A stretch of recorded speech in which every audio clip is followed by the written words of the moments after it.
And tonight at 5, breaking the cycle. This Domestic Violence Awareness Month, one local woman is sharing her powerful journey with us, overcoming a lifetime of abuse and turning her pain into a force for good.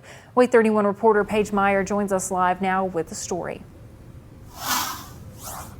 Georgia Valerian Fletcher tells me her first encounter with domestic violence was one she experienced firsthand throughout her family, and that has scarred her throughout her life. Now, she witnessed her mother enduring years of abuse, neglect, and the impacts has stuck with her.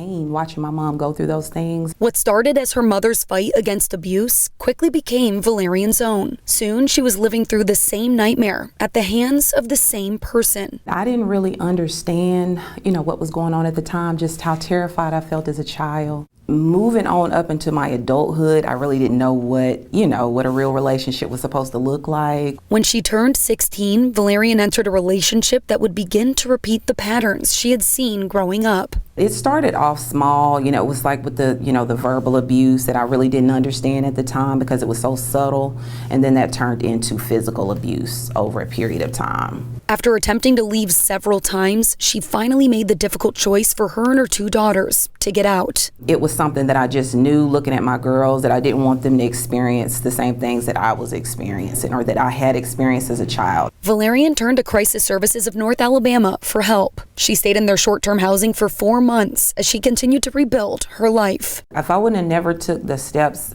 I have no idea what would have happened. The program director for the nonprofit reminding us all that no one envisions being in an abusive relationship, but you always have the power to choose your own path forward. Nobody wakes up with the intent like I'm going to be in a relationship where somebody's mistreating me. That's not nobody's goal, and it happens. It's just what you do once it happens. Valerian is now a living example of that strength. She's since founded her own local nonprofit and gives back to Crisis Services, volunteering any chance she gets. As long as you're willing to help yourself and know that there's resources out there available, they'll help you, go as far as you want to go. If you are experiencing any type of abuse, there are resources out there.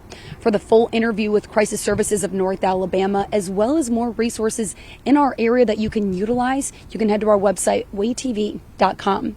Reporting live with coverage you can count on, Paige Meyer, WAY 31 News.